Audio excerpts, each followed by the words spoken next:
Welcome to the Knoy Church podcast. We're glad that you're interested in connecting through this teaching time. If you'd like to connect further, feel free to reach out to us through our website, knoychurch.org. For now, enjoy this teaching from Knoy Church, where our mission is to lead people into a growing relationship with Jesus Christ.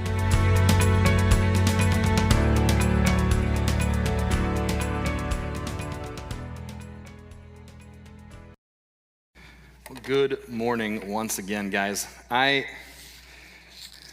woke up this morning and just knew it was going to be good morning. I just had a really strong feeling that our time together was going to be a really good morning. And I'm really glad that you guys are here. It could have been a lot of other places, but you're here. And I'm really thankful for that. It's good to be together. It's good to be continuing in this series called Follow, where we're talking about what does it mean for us to really take the teachings of Jesus seriously. And it's not like we're not asking that question normally, right? We ask that question all the time. When we prepare a message or we come up with the next series, that is a question we ask. How can we do a teaching that's going to help us understand how to take this seriously? But we're leaning into some pretty hard teachings that Jesus has, and we're doing that with this book called Not a Fan. And so our series is very loosely based on this book called Not a Fan by Kyle Idleman. And if you're looking for more reading, further study on some of the things we're talking about, we recommend that book to you. Now, in week one, I'm going to recap for you. Week one, we said if our priorities for following Jesus are off, if we're only in it for the good stuff, if we're in it just for the blessings, then our faith in Jesus isn't going to withstand the hardest of teachings or the hardest of circumstances. The second week, Scott Boyer brought us the message, and we said, you can't just preach the grace of God without remembering to remind people that we also have to repent. There are things in our life that we're doing that we need to stop walking towards and instead walk away from. And we talked about how God calls us to drop everything and follow him. Some of the things that we have to drop are things we shouldn't be pursuing. And last week, we asked this question: do you want an intimate relationship with God, or are you going to be satisfied with an arm's length, transactional, one-sided relationship with God? What relationship do you want? Now, I want to start this sermon by asking, if you had to go back in Bible times, Jesus is there, and Jesus and you were going to sit down and design a church outreach event, what do you think that church outreach event would be like? I'm thinking, got to have a big crowd, right? I mean, in biblical times, lots of people showed up to Jesus, like 5,000 people, right? You had to feed 5,000 people, big crowd. Got to have a big crowd.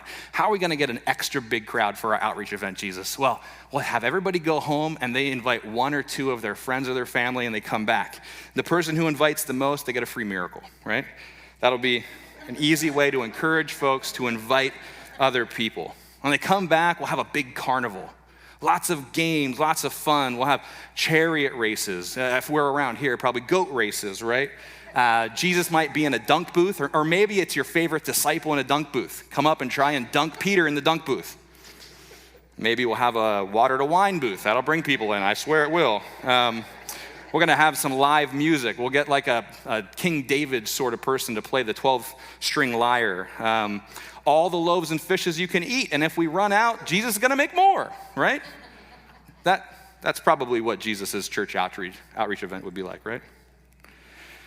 When Jesus has the biggest crowds following him, the easiest thing to do, the thing that probably some people whispered in his ear to do was, don't do anything. They'll send them away, right? Don't ruin it, Jesus. Things are going good. Things are pretty popular. You're well-liked right now. They're listening. They're following. Don't do anything that's going to scare them away. This morning, we're going to spend some time in Luke chapter 14. So if you have your Bibles with you this morning and you want to open up to that, I'm going to encourage you to open up to Luke 14.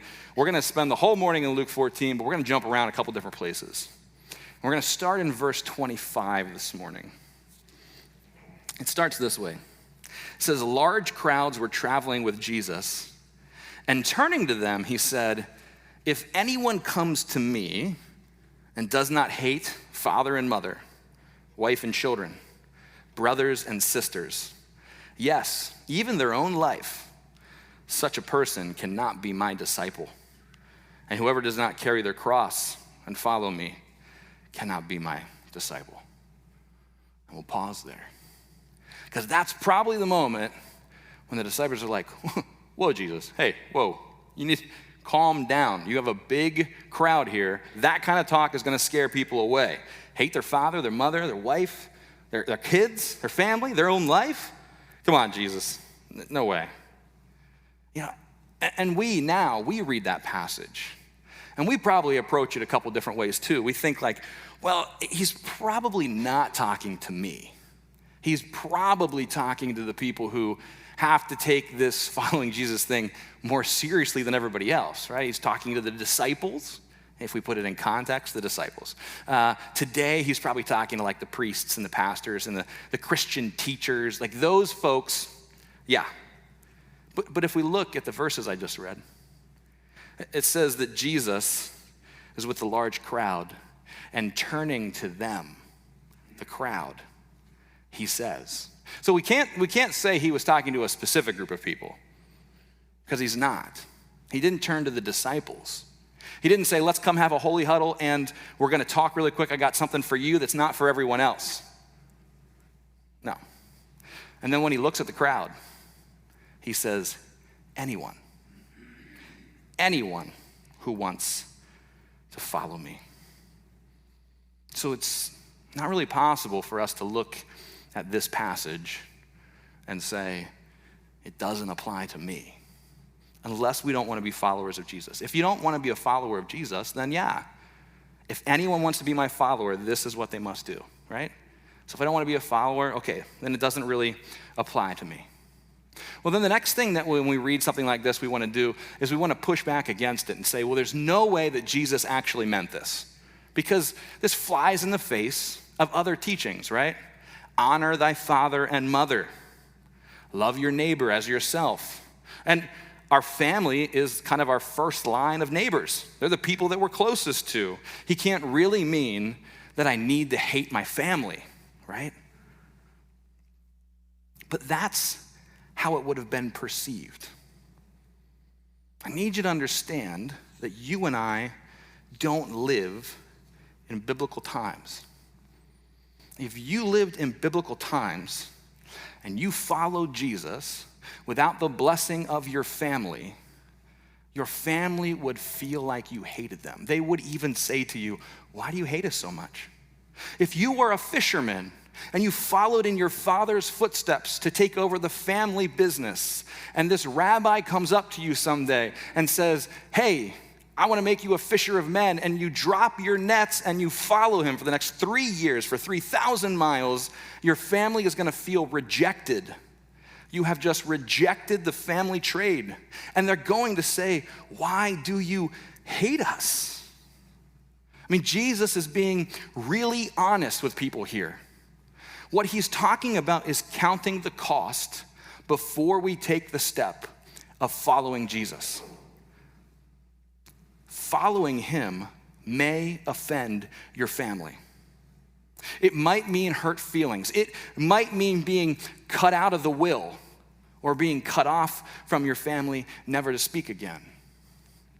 And that is hard for you and I who sit here today to understand, because we don't live in that world, most of us. I want to read to you a story, a part of a story, and we'll finish it later in the service. It comes from a book called Jesus Freak. And a few weeks back, we sang a song called Jesus Freak. You probably remember that, right? It's a song by DC Talk. And DC Talk, the music group, teamed up with an organization called Voice of the Martyrs. And what they did is they compiled just a bunch of stories about people who decided to follow Jesus. And for some of these people, it resulted in death. And so their stories collected in this book is their voice. It's the voice of the martyrs. I want to read to you a story to help us get in our head what it might be like to follow Jesus somewhere not here, okay? My name is Idris Mia, and I have a wife named Rihanna and 4 girls, ages 5, 3, and 1. I was a good Muslim man, but I knew a bad Muslim man named Abu Bakr Siddiqui, who would often get drunk. No one in our village liked him, but what Abu eventually did made us hate him. He became a Christian. Some Christian men had visited his house and told him about Jesus. Abu then accepted Jesus and became a Christian. The village leaders met and decided that what he did was so bad that we would have to kick him out of our village and burn down his house. We formed a group of 25 men and went to his house. We were sneaking up to his house to take him by surprise. As we go closer, we could hear him praying. He was actually praying for our whole village. He was asking Jesus to forgive everyone in the village. He said Jesus should forgive us because we did not know what we were doing.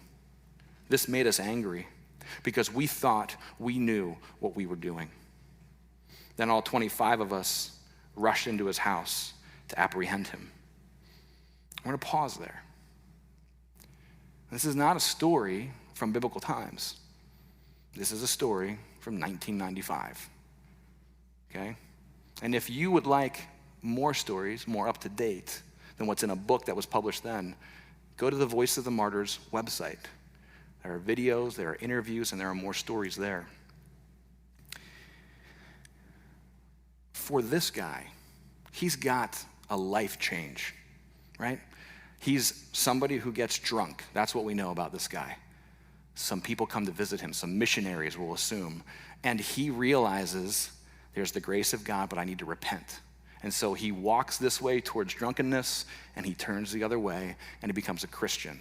And what's funny is, even as a bad Muslim man, he wasn't getting kicked out of the village. But now, as a Christian, he's going to get kicked out. His house is going to burn down. And there are men approaching who are even further angered. So what will they do to him when they get him? That's the sort of cost to saying you're a follower of Jesus that you and I don't experience. So when we read a passage that says, hey, you got to hate your mother and your father, your brothers and your sister, and even your own life in order to follow me, it's hard for us to contextualize it, to make sense of it, to understand it. Verse 26, the New Living Translation captures something that we don't capture in the NIV. It says, if you want to be my disciple, you must hate everyone else by comparison, your father and mother, wife, children, brothers and sisters. You must hate everyone else by comparison. Jesus is saying, I want you to love me more. I want you to love me more than the stuff that competes for your attention. Love me more. And if you're sitting here right now for this moment and you're saying, Nick, it's a little watered down. Now, you just told us we got to take this seriously, and now you're saying it just means love me more. Hold on, I'm going to lean into this a little bit further. We'll get there. Jesus is saying, I want you to love me more. Now, go with me in Luke 14, starting at verse 16. Going back a little bit. Jesus tells a story. It's a parable. It's a story about some people who don't love God more. It's a story about a whole bunch of stuff that gets in the way of the call of the master. Let's read together. Starting in verse 16, Jesus replied, a certain man was preparing a great banquet and invited many guests. At the time of the banquet, he sent his servant to tell those who had been invited, come, for everything is now ready. But they all alike began to make excuses. The first said, I have just bought a field and I must go and see it. Please excuse me. Another said, I have just bought 5 yoke of oxen and I'm on my way to try them out. Please excuse me. Still another said, I just got married, so I can't come. The servant came back and reported this to his master. Then the owner of the house became angry and ordered his servant, well, go out quickly into the streets and the alleys of the town and bring in the poor, the crippled, the blind, and the lame. Sir, the servant said, what you ordered has been done, but there is still room. Then the master told his servant, go out to the roads and the country lanes and compel them to come in, so that my house will be full. I tell you, not one of those who were invited will get a taste of my banquet.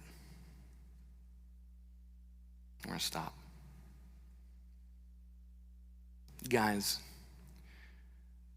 that parable is thousands of years old and could not be more true today. We can change some of the characters. We could update some of the story. But how many times has God invited you into something? Have you felt the tug of the Holy Spirit towards a person or a situation, a moment, and you have ignored it because you're too busy to stop, because you're too busy to do this, because this new thing has happened, because something else has stolen your attention to the point that you're willing to ignore the prompting of God? There is a race for your attention. We talked about how Paul describes walking with Jesus as a marathon, as a race. We all run the race. And unfortunately, in this race, there are those who would vie for your heart and vie for your attention. Let's name some. How about money? How about making it? Having it? Spending it? How about a job? You want the esteem of that job. You want the power that goes with it. You want the title that's associated with that position. How about relationships? Appearance, romantic ideals, sex, success, education, popularity, work. Work harder, work more, work until you drop, work. And I'm not even going to touch politics and nationalism, or whatever the most recent cause is that's being adopted by the masses and being put out there by the networks. There is a race for the affection of your heart. So it's time for us to be honest with each other, with ourselves first. Who is winning the race for you? Who's coming in first? You might ask, how do I know who's coming in first? I'll give you 2 things to look at, 3 things. First, money. Jesus talks about money more than he talks about any other subject. He says, where your treasure is, there your heart will be also. So where do you spend your money? Shopping? The biggest, baddest new car or truck or toys, or traveling, supporting this candidate, or eating out? Because the thing is we're willing to sacrifice our time and our energy and our money often for stuff, possessions, things, because we find our joy there, our satisfaction there, our pride there. And where we spend our money shows where our heart is. The reason Jesus talked about it more than any other subject is because money ends up being his chief competition in most people's lives. So the first thing I would say when you're thinking about who's winning your race is think about the money. Think about the money. Are you using your money and your time and your stuff to honor God? Or are you convincing yourself that you're using your money and your time and your stuff to honor God? How else do I know who's winning it? Well, where do you go when you need comfort? When your world's fallen down, when that relationship's fallen apart, when that check doesn't clear, when you get that news, where do you go for comfort? Our response to suffering is often a good indication of who's winning the race in our lives. Do a little bit of shopping therapy, grab a few drinks, maybe a few too many, numb the pain by getting high, bury yourself in work, forget the pain, or maybe that significant other. Who is winning the race in your life?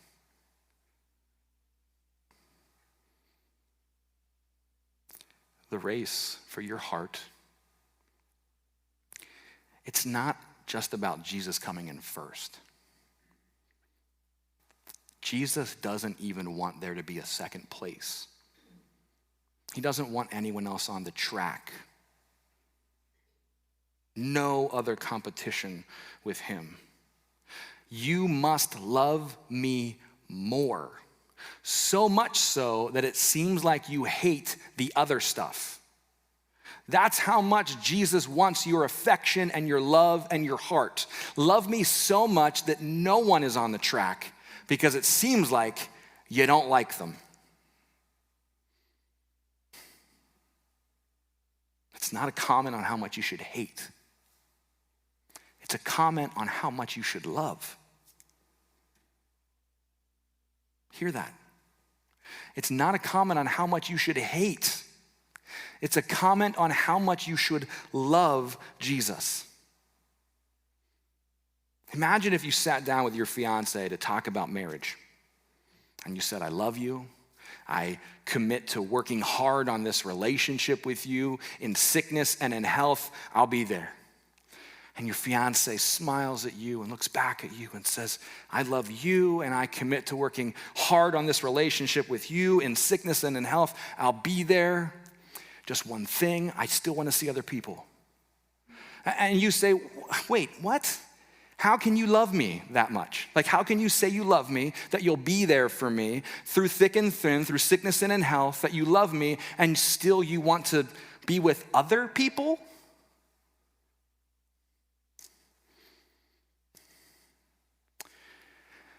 What if you went out to Country Meadows this week and you saw Pastor Nick at a table? It's a romantic table. It's been decorated real nice. There's some candles on the table. I'm dressed in my nicest suit. You'll never see that, but you'll see that there on this date. Nick, wow, he cares, I'll tell you what. He's got a bouquet of flowers. He's reached across the table. He's holding hands with, wait a second, that's not his wife. And so you walk over to the table and you say, Pastor Nick, what are you doing? Who is this? What are you doing? And I say, don't worry about it, guys. Don't worry about it. Carissa knows.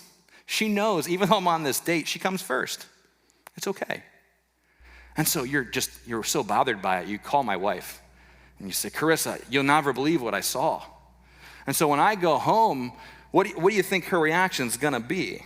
When I go home, she's gonna say, hey, honey, I hope your date was good. Just remember, I come first. No, I'm gonna be using this bag. I'm packing that thing, right? That's not how that conversation's gonna go. What if she opened up my wallet and there in my wallet is a picture of my wife? She's like, it's so nice that you always keep a picture of me with you. And she flips to the next page and she thinks that it's gonna be Eli or Journey. Somebody's there. My kids are on the next page. Instead, she finds my ex-girlfriend. And then she flips to the next one. Oh, there's my ex-girlfriend. And then the next one, it's my ex-girlfriend. And she says, what's the deal? Why are you keeping all these pictures of? And I said, well, don't worry. You won. You came in first. You're the first one in there. Like, don't worry about that. I mean, you think I'm being silly, but I'm not, because this is what we do to God. We talked about marriage last week. I set that up for a reason, that the kind of intimacy that we have in a marriage and the kind of intimacy we have with God should look different than the intimacy we have with other people. It's that yada, and if you don't know what that is, listen to last week's, okay? God's people gathered is the church, and the church is the bride of Christ.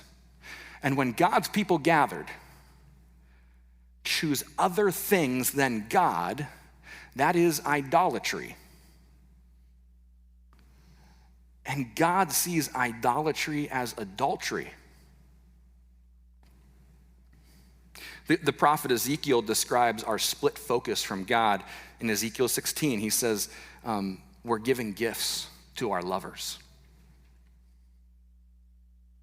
It's like going on a date with someone who isn't your wife or your husband. Who is winning the race in your life? Who?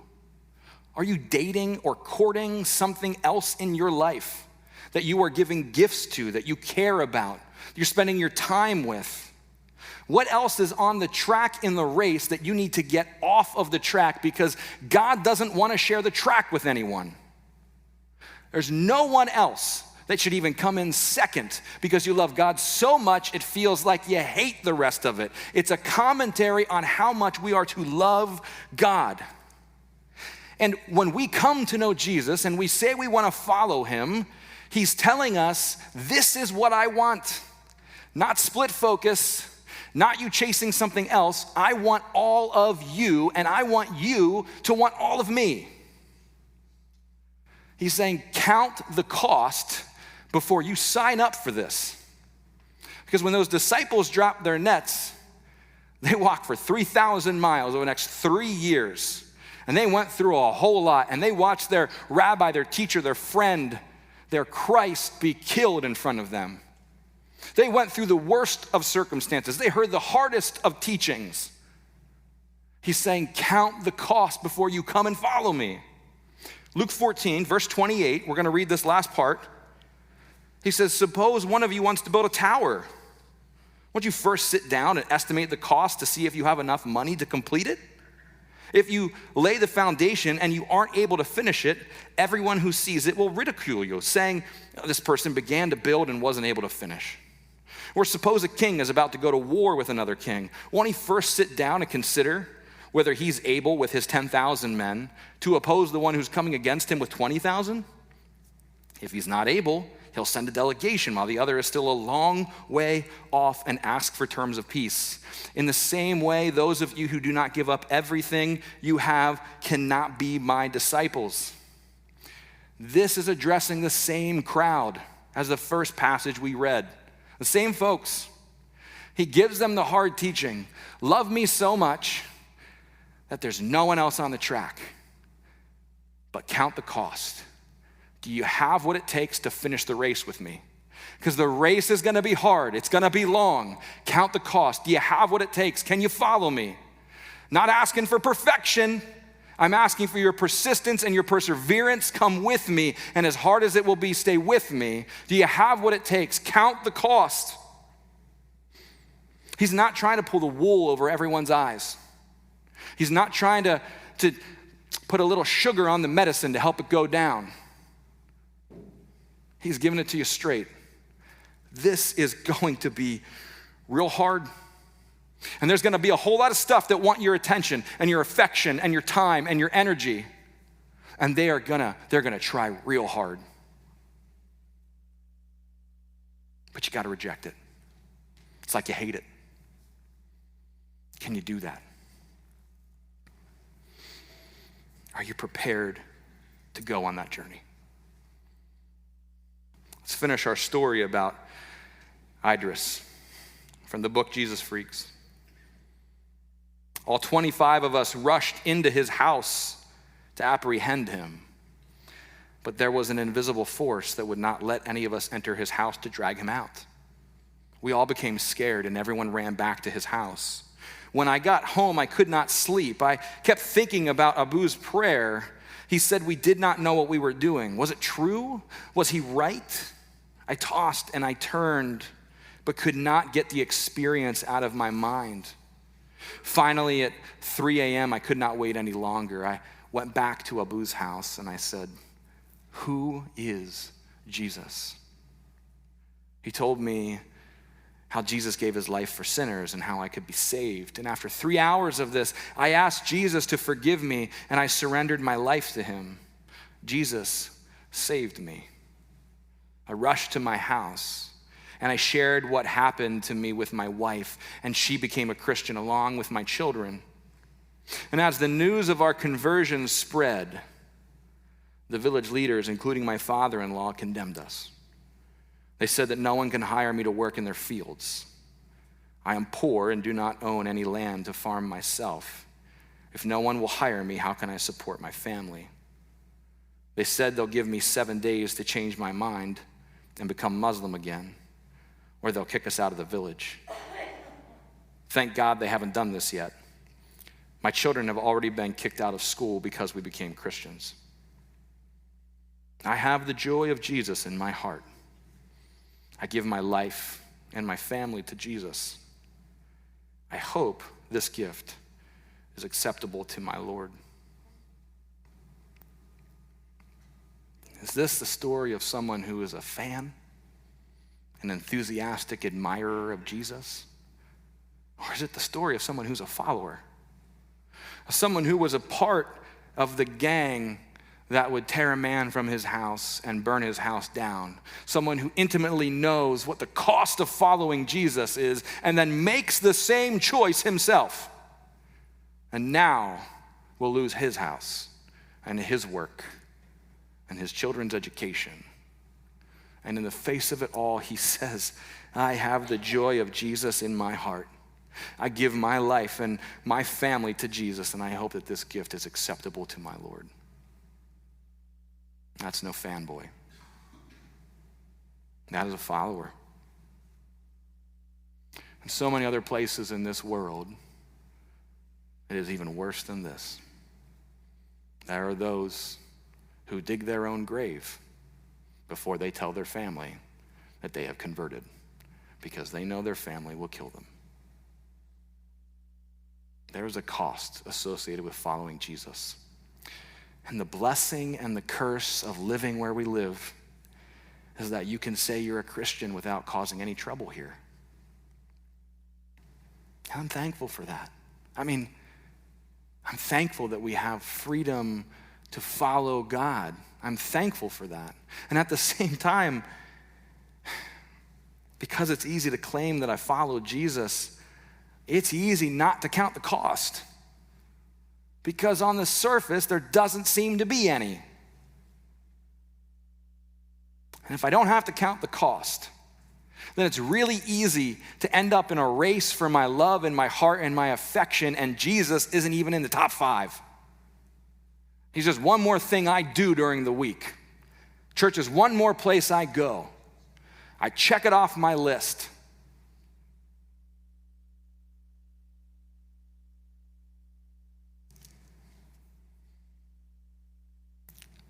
Follower or fan? What do you want to be? Are you willing to love Jesus so much that other stuff just falls by the wayside? Are you willing to prioritize Jesus so much that when it comes to a decision and it comes to a conversation, you respond in the way that Jesus would respond? Are you willing to love Jesus so much that no matter the cost, you're going to go on that journey? Are you a follower or a fan?